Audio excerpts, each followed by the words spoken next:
오늘은 합당한 맹세와 서원에 대하여 두 번째 시간입니다. 웨스트민스터 신앙고백서 22장에서는 합당한 맹세와 서원에 대해서 언급을 합니다. 우리가 지난주에 맹세에 대해서 배웠습니다. 합당한 맹세는 무엇이냐면 신자가 자신의 주장하는 바나 약속하는 바가 진실성과 바르게 이행됨을 위하여서 그 진실성을 입증하기 위하여서 하나님의 이름을 부르는 행위가 맹세라고 배웠습니다. 즉 무슨 말이냐면 자신이 약속한 바나 자신이 진실됨을 입증하는 그 증인이 바로 하나님이시고, 자신이 진실되게 약속하였음에도 불구하고 이행하지 않음에 대해서 하나님이 심판자가 되어주실 것을 간청하는 것이 맹세라고 배웠습니다.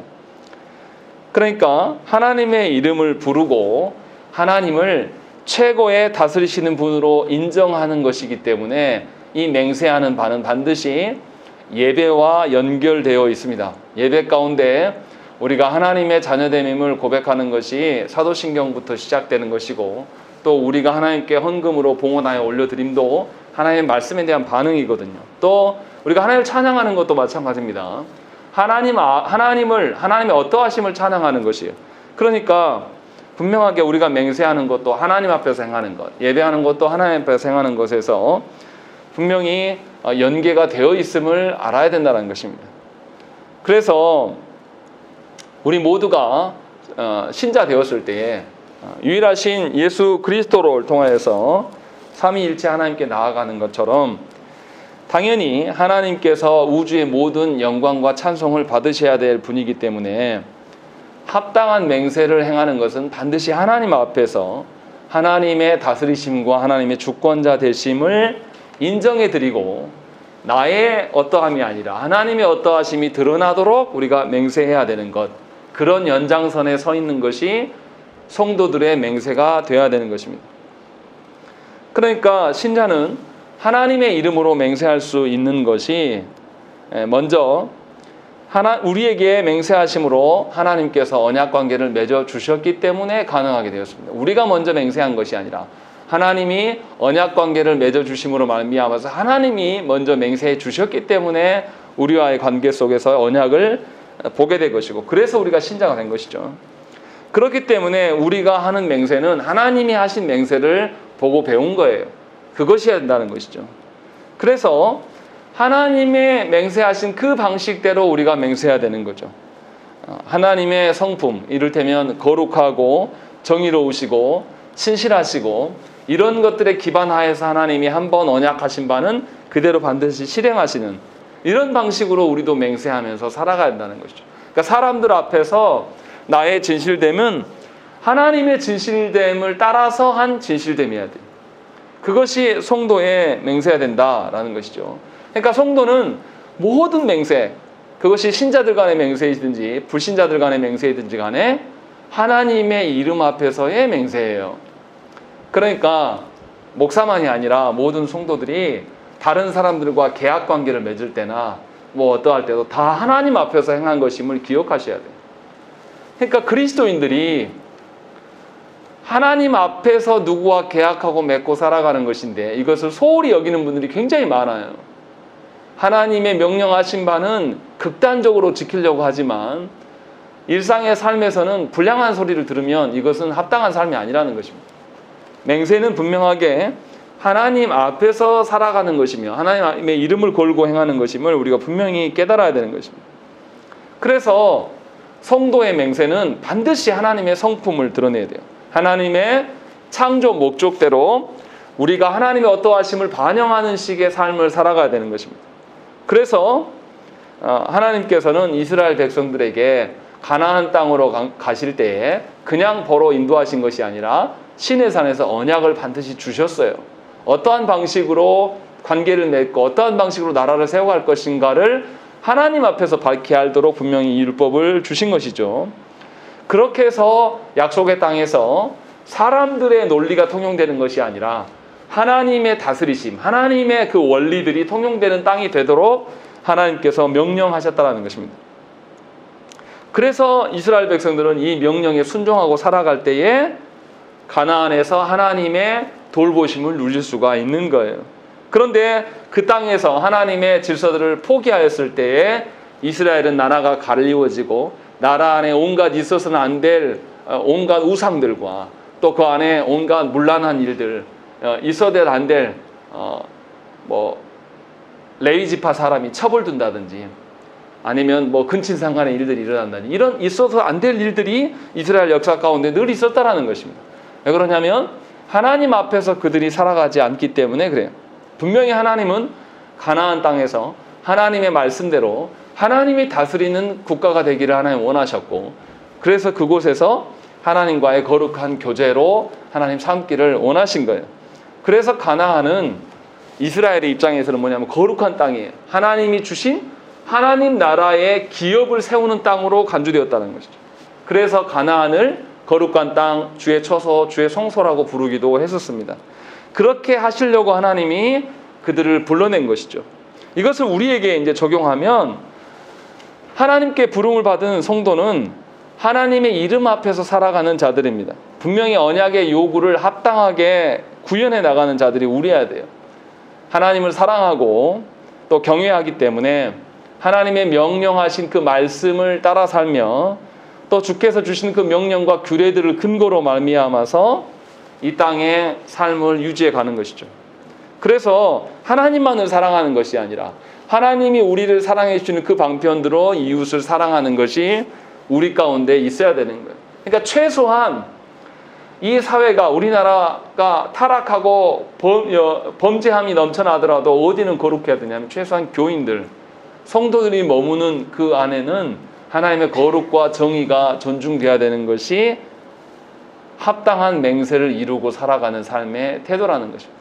이것이 우리들에게 있는지를 점검하자는 것이 지난주의 말씀이었어요. 그런데 우리의 현실은 어떻습니까? 사실은 교회가 세상보다 더 할 때가 있어요. 직분자들이 더 타락하였고 직분자들끼리 있어서는 안 될 일들이 버젓이 존재하고 교회 안에서 무슨 성추행한다든지 돈을 횡령한다든지 아니면 권세를 남용해서 하나님이 주신 직분으로 하나님의 거룩한 이름을 드러내는 것이 아니라 하나님이 주신 직분을 이용해서 정치권에 뛰어들려고 한다든지 이런 일들이 교회 안에서 자행되고 있다는 점에서 우리가 배운 하나님 앞에서의 맹세와는 거리가 먼 우리의 현실을 발견할 수가 있다는 것입니다. 분명히 이 점에 대해서 하나님은 우리에게 물으실 거예요. 지금도 이미 묻고 계시는지도 몰라요. 이미 심판 중에 있으실 것입니다. 놀라운 것은 뭐냐면 교회와 목회자들이 이런 점에서 회개하지 않는다는 거예요. 회개를 잃어버린 교회라는 점에서 우리가 경각심을 가져야 되는 것입니다. 우리가 얼마나 하나님의 이름을 업신여기고 하나님의 이름을 우습게 여겼는지 그렇게 맹세하고 살아왔는지를 돌아봐야 돼요. 최소한 그리스도인들이 자기가 말하는 것과 자신이 계약 맺고 다른 사람들과 관계를 유지함에 있어서 하나님 앞에서 살아왔다라면 세상 사람들이 누구는 인정했겠습니까? 그리스도인들은 인정했을 거예요. 그러니까 저 어렸을 때만 해도 어떻습니까? 안 믿는 사람들도 교회 다닌 사람들에 대해서는 신뢰함이 있었어요. 교회 장로인데 사기치겠어? 계약서 안 써도 장로니까 보증 서는 데에서 그냥 인정해주고 믿어주고 이런 일들이 사회 가운데서 안 믿는 사람들 간에 통용이 있었다라는 거죠. 근데 우리는 없어요. 지금 시대는. 오히려 더 교회 직분자라면 더 의심하고 더 사기꾼이라고 이제 보는 것이 우리의 현실인 거죠. 그런 점에서 우리가 하나님 앞에 이 맹세에 대해서 얼마나 회개해야 될 것인가를 이제 확인해야 되는 것입니다. 오늘은 이 서원에 대한 문제들을 이야기를 할 것입니다. 22장 5항부터 7항의 내용이 서원에 대해서 이야기를 하는데요. 5항을 먼저 읽어보겠습니다. 5항 읽겠습니다. 시작. 서원은 성격과 약속의 성격을 가진 맹세다. 그래서 동일하게 신심하게 주의하고 동일하게 성실히 행해져야 한다. 예, 5항에서 서원은 약속의 성격을 가진 맹세다라고 이야기하는 것입니다. 맹세와 유사한 면이 있다라는 것이죠. 맹세는 하나님을 최고의 재판장과 증인으로 모시는 것. 그래서 자신의 말의 진실성이나 자신의 약속 이행의 신실함을 입증하려는 태도가 맹세예요. 그런데 서원은 사람이 하나님께 약속하는 것을 소원이라고 말합니다. 그래서 맹세는 사람들 앞에서 하나님을 증인으로 내세워서 자신의 진실함을 증명해내는 것이고, 소원은 하나님께 약속함으로 말미암아 하나님 앞에서 자신이 진실하게 살아가는 것입니다. 그래서 맹세와 소원 모두가 하나님 앞에서 신실함을 입증하는 것이어야 된다는 것입니다. 그런 점에서 닮아 있는 거예요. 그러나 차이는 있는 거죠. 맹세는 사람들 앞에서 자신의 신실함이고, 소원은 하나님 앞에서 자신의 신실함인 것이죠. 그래서 맹세가 하나님의 이름으로만 맹세하는 것처럼 소원도 하나님께서 주시는 것으로만 해야 하는 것입니다. 그래서 6항에서는 무슨 이야기 합니까? 우리 6항 한번 읽겠습니다. 시작. 서원은 하나님을 의뢰하고는 어떤 피조물에 대해서도 행해져서는 안 된다. 그리고 그것이 받아들여지려면 자발적으로 믿음과 양심적인 후관에서 받은 은혜에 감사하는 방식으로, 혹은 우리가 원하는 것을 얻기 위해서 행해야 한다. 그렇게 함으로써 우리는 필수적인 의무에 우리 자신을 보다 엄격하게 구속시킨다. 또는 서원을 행하되 적절하게 이바지하는 다른 것들에 대해서도 그렇게 한다. 예, 6항에서 분명하게 하나님을 제외한 다른 대상에게 소원할 수 없다라고 분명하게 강조하고 있어요. 하나님에게만 소원하는 것이다. 그리고 하나님께서 주시지 않는 방편, 허락하시지 않는 것을 소원하는 것을 금하고 있다라고 분명하게 말씀하는 것이죠. 그래서 하나님이 명하신 방편으로 이제 우리가 하나님께 소원해야 되는, 하나님이 명하시지 않는 방식으로 소원하는 이들이 있습니다. 하나님이 기뻐하시지 않는 것을 하나님께 돌려드리겠으니 뭐 어떻게 하겠다, 이렇게 하는 것은 합당하지 않은 거죠. 그래서 소원은 하나님과 나 사이의 관계이기 때문에 자발적이어야 되는 것입니다. 누가 끼어들어서 소원을 강요한다든지 이렇게 해서는 안 돼요. 예전에 그런 일이 많았죠. 부흥사들이 교회 오면 누구 나오라고 해가지고 자기가 기도해봤는데 이 사람은 주의 종이 될 사람입니다. 이거는 합당하지 않아요. 하나님이 이 사람을 사용하려면 이 사람에게 하나님의 부르심이, 내적 부르심이 발현하게 되는 것이고, 그것으로 말미암아서 외적 부르심을 확인받고 그렇게 하나님 앞에서 직분자로 커가는 것이 정상인데, 조국교회에서 뒤틀려진 형태들이 드러나서 누군가에 의해서 강요받는 형식들이 많이 있었다는 거예요. 그것은 소원이 아니다 라고 분명하게 우리의 신앙고백서에서 이야기를 하고 있는 것입니다. 그래서 하나님과 무관한 것으로 하나님께 소원하는 것은 합당하지 않습니다.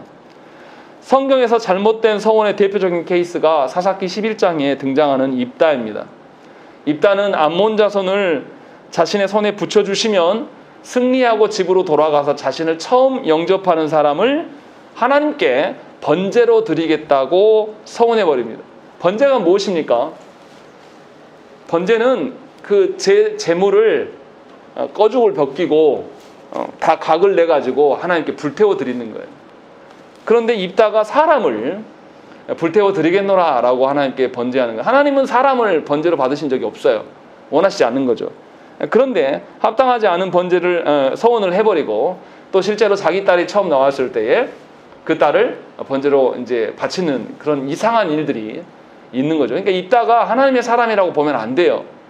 얼마나 엉뚱하게 신앙생활을 해왔는가를 입증해 주는 거예요. 사사기 전반에 나오는 대부분의 사사들은 하나님 보실 때 의로운 자들이 아닙니다. 얼마나 타락했는가를 보여주는 것이에요. 사사라고 하는 사람들이 그 모양이었다. 그래서 그들의 소견대로 살았다라고 반영하는 것이 사사기의 말씀인 거죠. 여하튼 하나님께서는 분명히 입다의 소원 같은 것을 받지 않으시고 그것을 가증하게 여긴다라는 것을 분명하게 저와 여러분들이 알아야 돼요. 그러니까 소원할 때에 하나님 앞에 합당한 것을 소원해야 돼요. 이런 분들이 있어요. 하나님, 우리 기업만 살려주시면 하나님께 몇 억을 헌금하겠습니다. 이렇게 말하면서, 이렇게 말해버리면 뭐가 됩니까? 하나님이 돈에 환장한 신처럼 보인다라는 거죠. 하나님은 돈 때문에 우리를 받으시고, 우리 어떠한 그렇지 않아요. 또 어떤 사람은 자신의 재능과 능력을 크게 믿어서 하나님이 자신의 재능을 쓰시려고 부르려고 하는 그런 사람들이 있어요. 근데 하나님이 뭐 재능이 필요하고 뭔가 돈이 필요해서 우리 부르신 게 아니에요. 우리의 마음을 받기를 원하시는 것이죠. 그래서 우리를 부르신 건데 우리가 어리석게도 하나님께 마음을 드리지는 아니하고 엉뚱한 것으로 하나님께 돌려드리는 경우가 굉장히 많습니다. 이 소원에 대해서 분명하게 언급하고 있어요. 사사기에 이러한 혼란스러움은 입다만이 아니라 모든 사사들에게 다 드러납니다. 그래서 이 혼란스러움의 마지막 종지부를 찍는 사람이 누구냐면 오늘 본문에 나타난 사무엘입니다. 사사기 다음에 사무엘상이 나오잖아요. 그래서 사사시대가 이제 종지부 끝났다라고 하면서 새 시대를 여는 사람이 사무엘이에요. 그런데 사무엘이 태어나는 시대의 이스라엘의 상황에 대해서 사무엘상 1장과 2장에서 밝혀주고 있습니다. 사무엘상 2장을 보면 한나의 소원 기도가 수록된 뒤에 바로 이어서 누가 나오냐면 홈니와 비느하스가 나와. 이 사람들은 엘리 제사장들의 자녀죠.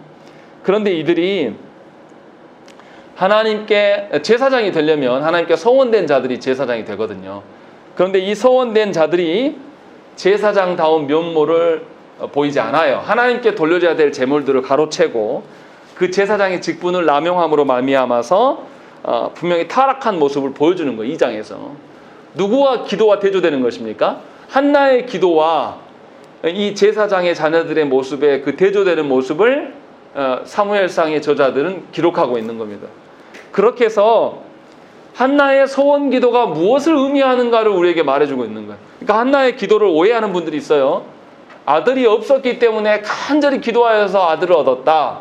이렇게 해석하는 분들이 있는데 이건 웃기는 이야기입니다. 만일 한나의 기도가 아들이 목적이었다면 한나의 소원도 악한 것입니다. 왜냐하면 하나님의 어떠함으로 소원한 것이 아니에요. 육신의 자신의 필요로 소원한 거거든요. 이런 거 하나님 받지 않으십니다. 하지만 한나는 홈니와 비느하스처럼 또한 엘리 제사장의 무능함을 보면서 하나님의 나라와 하나님의 조국을 보면서 이 모든 것을 개혁해야 될 인물의 필요성을 발견하게 되고 하나님께서 아들을 주시면 하나님께 바쳐서 주의 기름 부음을 받은 종이 되게 하겠다고 소원합니다. 그래서 단기간의 나실인이 아니라 평생에 하나님께 바쳐질 나실인이 될 것을 이야기해요. 그래서 22절, 오늘 읽은 22절 말씀에도 뭐라고 되어 있습니까? 아이를 젖대거든 내가 그를 데리고 가서 여호와 앞에 뵙게 하고 거기서 영원히 있게 하리이다 라고 말하는 것이에요. 만약에 한나가 아들이 목적이었으면 이거 말도 안 되는 이야기예요. 젖대는 기간 길어봤자 3살, 4살 때까지예요. 많이 먹은다고 쳤을 때예요. 단지 그 몇 년을 데리고 있으려고 아들을 구했겠습니까? 처음부터 한나의 목적은 뭐냐면 타락한 이 시대를 바라보면서 하나님의 세우신 공동체가 얼마나 타락했는지 사사시대를 살면서 한나가 계속 보고 자란 거예요. 그래서 이 시대를 개혁할 인물이 필요해서 하나님께 간구했고 그것을 다시금 하나님께 돌려드리기 위하여서 이 일들을 행한 것입니다. 이것이 참된 소원이에요. 하나님께 받은 것으로 다시금 하나님께 돌려드리는 이러한 소원들이 하나님께 받은 은혜와 믿음을 반영하는 그런 행동들이라는 것입니다. 그래서 하나님의 통치와 하나님의 그 영광의 풍성함이 이 땅 가운데 구현되기를 바라는 것이 한나의 기도예요. 성경을 너무나 엉터리로 읽고 우리는 뭐라고 말하냐면 아들이 없어서 간절히 기도했더니 아들이 생겼다. 생기면 어떡할 거예요? 아들이 생겼으면 다시 하나님께 영원히 바치고 이제 못 보는데 볼 일이 별로 없는데 그렇게 아들 낳는 어미가 어디 있습니까? 그런데 한나는 처음부터 그렇게 한 거예요. 그렇게 해서 하나님께 기도한 거죠. 그래서 서원한 바를 이루기 위해서 서원한 자는 그 서원한 의무들에 대해서 자신을 철저히 매이게 해야 됩니다. 그러니까 한나가 자녀가 없다가 엘가나에게 얼마나 무시당하고 있다가 이 자녀가 생겼을 때 그 자녀가 얼마나 귀했겠습니까? 그리고 자녀가 그 자라면서 젖을 물리면서 조금씩 커나가면서 얼마나 사랑스러웠겠어요. 그런데 그 자녀를 처음 하나님께 약속하셨을 때처럼 다시 이 자녀를 하나님께 영원히 바치겠다라고 했을 때 한나의 마음이 쉬웠겠습니까? 굉장히 번민하고 이 자녀를 진짜 떠나보내야 되나, 이 어린 것을 이 제사장에게, 그것도 엘리 제사장이 어떤 사람입니까? 신실하고 거룩한 제사장도 아니에요. 완전히 타락한, 자녀 교육도 제대로 못한 제사장이란 말이에요. 그런데도 하나님의 약속을 믿고 이 어미가 철저하게 자신이 소원한 바대로 하나님 앞에서 신실하게 지켜나가는 모습이 오늘 우리가 읽은 말씀 가운데 나와 있는 거예요. 그래서 그의 남편에게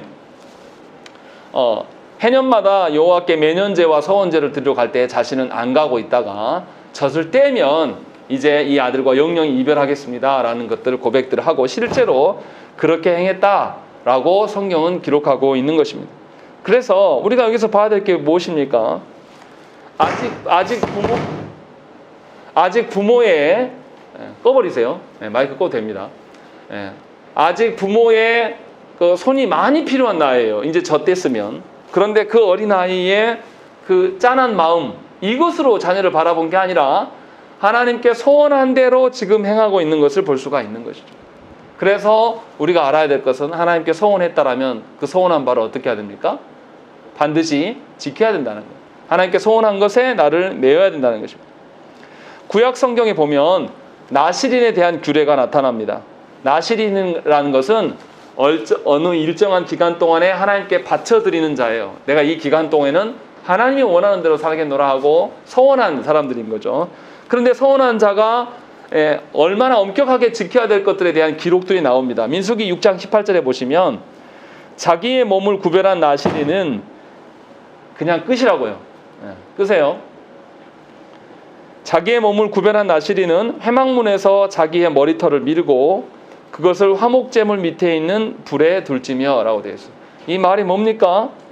회막문 앞에서 머리털을 밀어서 한다는 것은 하나님께 약속한 거예요. 하나님 앞에 소원한 나실인은 자신의 머리카락을 회막문에서 자르고 그 자른 머리카락을 화목제 제물 밑에 불에 두게 해서 태워버립니다. 그래서 하나님 앞에서 화목의 삶을 살아갈 것들을 보여주고 있는 것입니다. 구약에서 서원절에 드리는 경우가 번제와 화목제가 있습니다. 번제는 이스라엘 전체나 개인을 하나님의 소유로 인정하여 드리는 제사입니다. 화목제는 이스라엘이 그 모든 존재와 삶으로서 하나님과 가까이 하면서 하나님과 화목의 관계를, 그러니까 거룩과 하나님의 뜻대로 살 것들을 다짐하는 그런 제사예요. 그래서 화목제를 드릴 때, 번제를 드릴 때는 우리의 모든 것이 하나님께 돌려드려야 될 것이다 라는 것을 인정하면서 드리는 제사란 말이죠. 그런데 나실인의 나실인됨에 대한 행위들을 할 때 반드시 화목제물 안에서 자신의 머리카락을 두었다는 거예요. 이것은 서원한 바대로 하나님과 함께 가까이 살며 오직 하나님의 거룩하심과 하나님의 사랑만을 드러내는 일에 힘쓰면서 살겠습니다 라는 것을 반영하는 것입니다.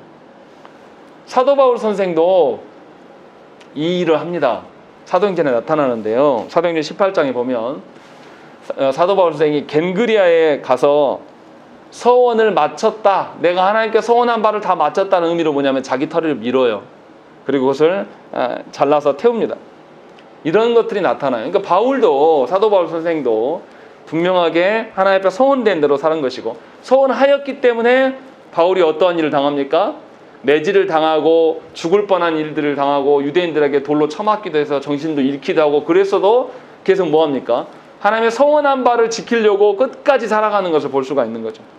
그래서 바울이 하나님께 서원한 바대로 자신이 매어서 살아가는 것입니다. 이것의 가치가 무엇인지를 알기 때문에 그렇게 살아가는 거예요.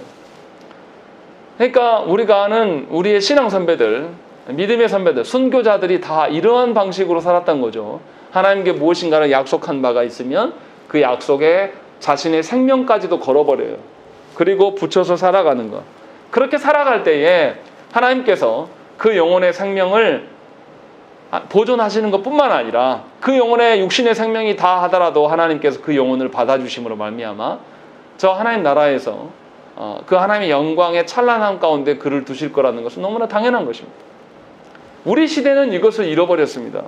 그래서 우리 시대는 하나님의 소원함에 대해서 깊이 생각하고 고민하는 사람이 없다는 거죠. 그래서 소원하는 바의 의미가 무엇인지를 저와 여러분들이 분명히 바르게 알아야 되는 것입니다. 7항에서는 소원하는 자들이 조심해야 될 것들에 대해서 언급을 합니다. 우리 7항 한번 읽겠습니다. 시작. 아무도 하나님의 말씀에서 금지된 것이나 하나님의 말씀에서 명해진 의도를 방해하는 것이나 또는 그 자신의 능력 밖에 있는 것 그리고 그 서원을 이행하는 데 있어서 하나님께로부터 아무런 능력의 약속을 받지 못하는 것에 대해서 서원해서는 안 된다. 이런 점에서 영적인 독신생활, 청빈, 그리고 규칙적인 복종을 서원하는 가톨릭의 수도원 서약은 더 높은 완전의 수준이 결코 아니다. 그것들은 미신적이고 죄악된 것이므로 어떤 그리스도인도 거기에 말려들어서는 안 된다. 예, 7항에서 서원에 조심해야 될 것들을 이야기하는데요. 성경 말씀에서 금한 것을 서원한다든지 말씀한 바를 지켜내려고 하는데 그것을 방해한다든지 또 자신이 능력이 되지도 않는데 무턱대고 서원하는 것이나 또 하나님께 아무런 약속을 받지 못한 일에 대해서도 하나님께 받은 것처럼 꾸며서 서원하는 것에 대해서 금지하고 있습니다. 한나는 아들을 얻기 위해서 하나님께 서원하지 않았습니다. 그러함에도 불구하고 우리 조국교회 성도들은 그렇게 바라보는 거예요. 한나를 바라보면서 우리가 보기 좋을 대로 한나처럼 아들이 없었으니 간절히 기도했더니 하나님이 자녀를 주셨다. 이렇게 적용해버립니다. 이것은 아주 나쁜 행동입니다. 성경을 오용하는 것이고 그런데 늘 그렇게 해석해 왔어요.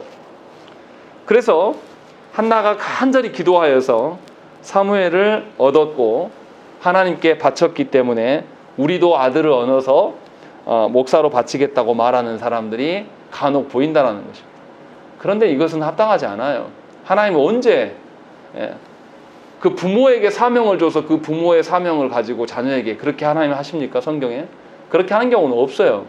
하나님 분명히 사무엘도 어떻게 하십니까? 누워있을 때 하나님이 사무엘을 직접 부르셔요. 부르시고 그의 마음 가운데 하나님의 어떠하심을 주신다는 거죠. 이런 방식이라고 봤을 때 한나가 아들을 얻어서 하나님께 바쳤다라는 거, 얻었기 때문에 바쳤다가 아니라 처음부터 하나님께 드리기 위한 아들을 요청하는 것이었다라는 것을 우리가 알아야 된다는 것입니다. 왜 그렇습니까? 이미 이 한나 가문은, 한나의 남편의 가문은 이미 레위 지파의 사람들이에요. 그래서 하나님 앞에서 소원할 수 있는 근거가 되는 거예요. 하나님께 제사장으로서 설 수 있는 근거들이 생긴다는 것이죠. 그래서 이제 하나님께 원하는 것이죠. 그래서 하나님이 하나님께 원하시는 방식대로 한나가 섰음을 우리가 알아야 돼요. 그러니까 서원함에 있어서 하나님의 뜻을 먼저 우리가 살펴야 되는 것입니다. 우리가 하는 소원들을 가만히 들어보면 자신의 목적을 이루기 위하여서 소원하는 분들이 너무나 많아요. 하나님 이것만 해 주시면 어떻게 하겠습니다. 이건 소원이 아닙니다. 하나님 가지고 기만하는 거예요. 하나님 뭐 부족해서 우리에게 소원을 요구하시는 게 아니거든요.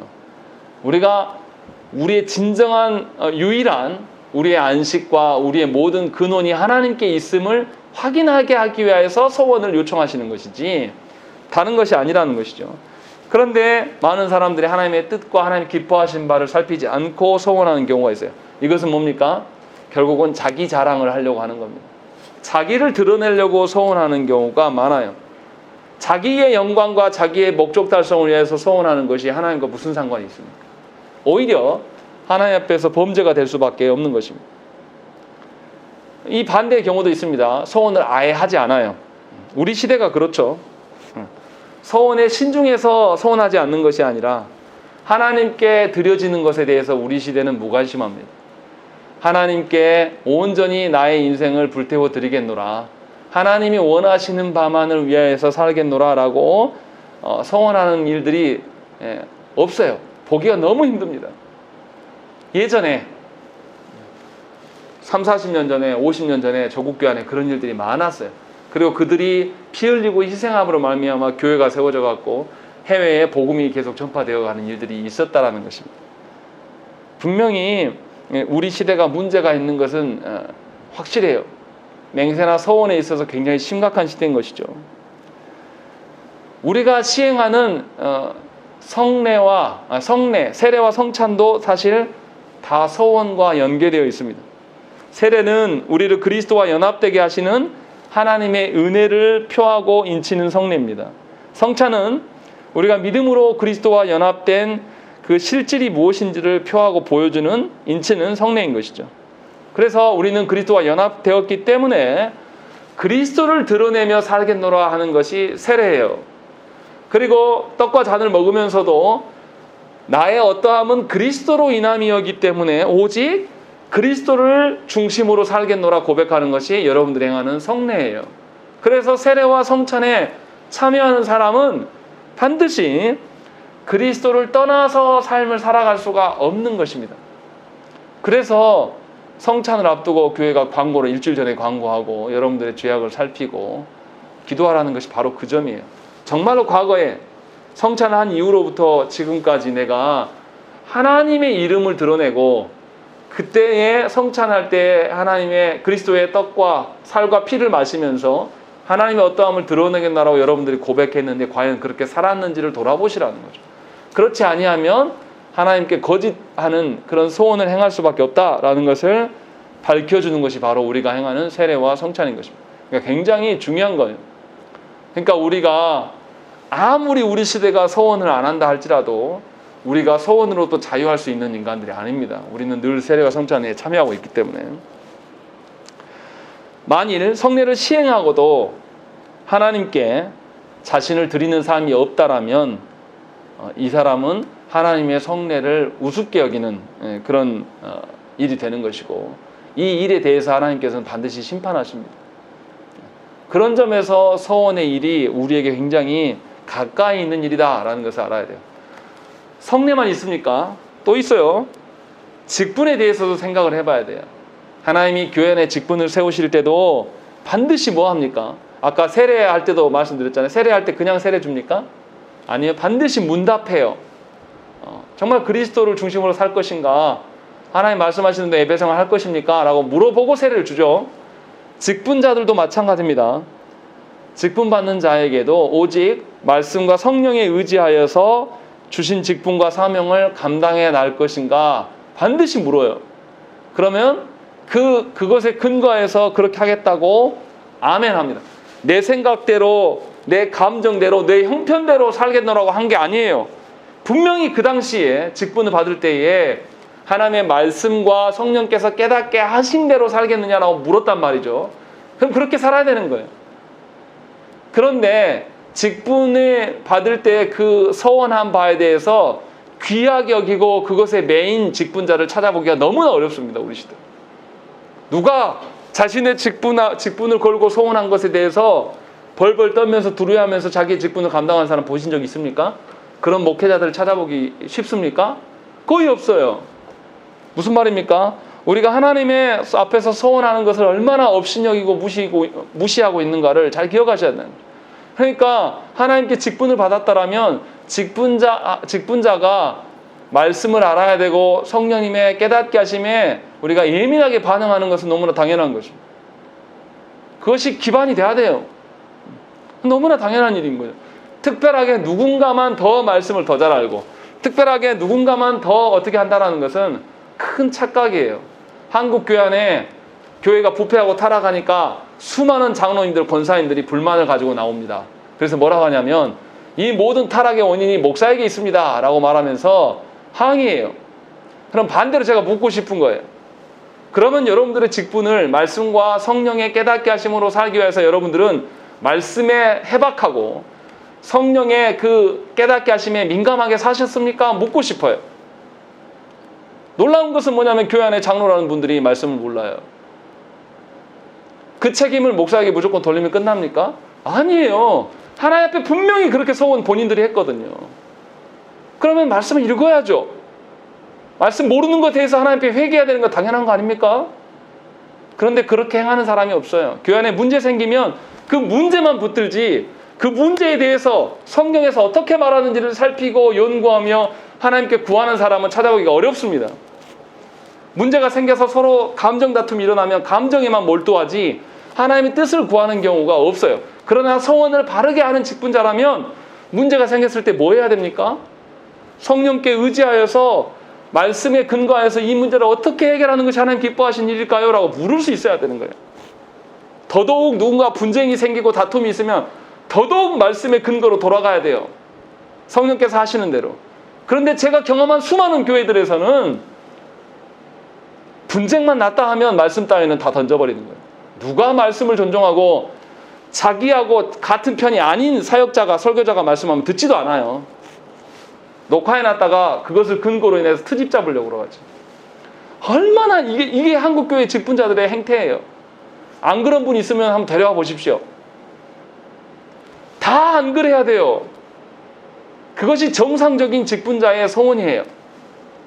우리가 과연 그렇게 살아가고 있는지를 돌아보셔야 되는 것입니다. 얼마나 우리가 하나님 앞에서 소원을 부당하게 업신여기면서 대하고 있는지를 생각해야 되는 거죠. 수많은 교회의 직분자들이 그런 식으로 살아가기 때문에 늘 분쟁이 있는 겁니다. 생각해 보세요. 하나님 앞에서 분쟁이 없게 하기 위해서 나를 싫어하는 어떤 누가 내 뺨을 때렸어요. 그럼 분쟁을 안 서기 위해서, 하나님의 기쁨을 위해서, 하나님 즐거워하시는 일을 위해서 내가 그냥 한 대 맞고 끝나버리면 되잖아요. 그럼 싸우면 안 되지 않습니까? 근데 우리는 그렇게 하지 않는다는 것이죠. 무엇 때문인가? 하나님 앞에 소원하는 것을 우리가 굉장히 업신여기기 때문에 그러는 거예요. 내 감정이 훨씬 중요한 거죠. 내 형편이 훨씬 중요해요. 그래서 하나님께 소원하는 것을 헌신자처럼 내던지는 것들이 우리의 실태라는 것입니다. 그러니까 내 체면과 내 주위의 상황들 이런 거 별로 안 중요합니다. 여러분들 소원하셨잖아요. 그러면 소원하신 대로 살아야 돼요. 여러분들의 체면 따위는 길바닥에 내던져버리고 하나님의 소원하신 대로 살아가야 돼요. 이 일이 쉽다고 말씀드리는 것은 절대 아닙니다. 하나님으로부터 하나님의 은혜를 공급해 주시고 하나님의 능력을 주시지 않으면 그 일을 할 수가 없어요. 정말 어렵습니다. 저도 분쟁하는 교회 가운데 있어 봐서 분쟁하는 직분자들의 그 상한 마음으로 저한테 달라들고 제 멱살을 잡고 하는 것도 당해본 적이 있습니다. 쉽지 않아요. 그들을 용서하기가.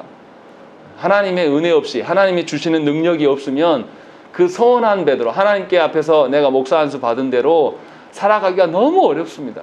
그래서 더욱더 하나님께 나아가는 것입니다.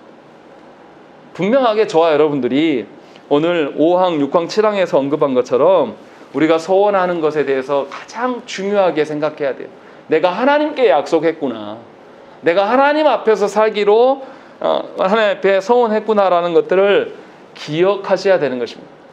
어떤 분들은 내가 하나님께 소원한 것을 미신적인 어떤 힘으로 활용하는 악한 사람들이 있어요. 특히 목회자들 중에 내가 하나님의 종인데 뭐 어쩌고 저쩌고 하는 것들, 웃기는 소리입니다. 하나님의 어떠하심만이 드러나야 되는 거예요. 나의 체면과 나의 어떠함이 아니라 하나님의 그 어떠하심이 우리가 소원한 바를 통해서 드러나기를 꿈꾸고 소망해야 되는 것이 소원 앞에 합당하게 살아가는 사람들입니다. 정리하면 이런 거예요. 소원은 하나님께 약속한 맹세입니다. 그렇기 때문에 하나님께서 주시는 믿음과 은혜 아래에서 하나님 앞에서 이것을 실행할 수 있는 일인지 확인하고 소원해야 되는 것입니다. 신중하지 않고 하나님이 능력도 주시지 않았는데 헛된 소원으로 남발을 하게 되면 나중에 그 소원을 메꿔 가려고 하니까 벅차요. 은혜 받았을 때는 할 수 있을 것 같거든요. 그래서 목사에게 와서 호언장담합니다. 나 예배 안 빠지고 다닐 수 있습니다 라고 말했다가 나중에 해보니 안 돼요. 이것이 뭐 하는 것입니까? 목사를 속이는 게 아니라, 목사는 속일 수 있죠. 하나님을 속이는 일이 될 수 있다라는 것입니다. 그래서 분명하게 소원의 목적이 하나님의 영광과 하나님께 기쁨이 되는 것인지를 반드시 살펴야 돼요. 그래서 내가 소원한 대로 살아가는 데 있어서 하나님의 다스리심이 명확히 드러나도록 하나님께 구해야 된다는 것입니다. 이 일들을 위하여서 신자는 무엇을 해야 되겠습니까? 자신의 마음을 늘 점검해야 돼요. 하나님, 제가 정말 하나님을 위해서 제가 지금 이 마음을 쓰고 있습니까? 아니면 나를 위한 것입니까? 라고 늘 하나님께 물어보면서 하나님이 기뻐하시는 일들을 계속 살펴야 되는 것입니다. 이것이 하나님의 어미로우심 앞에서 살아가는 신자의 합당한 태도라는 것입니다. 또 내가 하나님께 소원하는 거 말고 다른 사람들의 소원에 대해서 우리가 조심해야 될 게 있어요. 다른 사람이 하나님 앞에서 소원하는 일에 대해서 그 사람이 자발적으로 하나님께 행할 수 있도록 좀 뒤로 물러나서 관망할 수 있어야 돼요. 한국 사람들, 특히 우리 호남권에 있는 사람들이 얼마나 정이 많습니까? 그런데 선을 넘는 경우가 많이 있어요. 특히 자녀들이나 아니면 또 부부관계에서 하나님께 소원하는 것에 있어서 개입하는 경우가 엄청 많습니다. 이것은 악한 일입니다.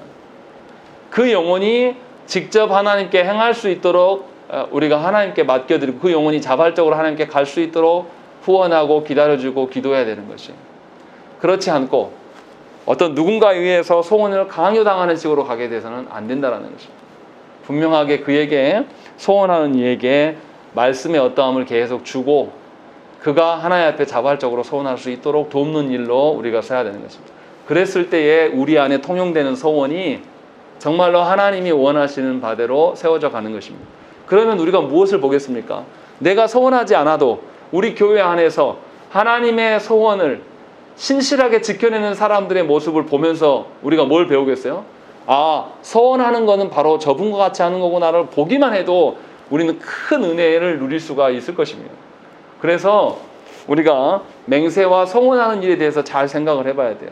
하나님 앞에서의 맹세만이 아니라 사람들, 불신자들 간에서의 그 거래와 맹세까지도 잘 기억하시고 하나님 앞에서 약속하는 바에 대해서 신중하게 하나님이 주시는 능력으로 행할 수 있는지를 잘 점검하고 또 다른 이들의 소원을 그가 하나님께 소원한 바대로 약속을 잘 지켜갈 수 있도록 협력하는 것이 우리가 하나님의 언약 백성으로 사는 길임을 기억하시고 하나님 앞에서 합당한 맹세와 소원이 통용되기를 간절히 축원합니다. 우리 함께 기도하겠습니다.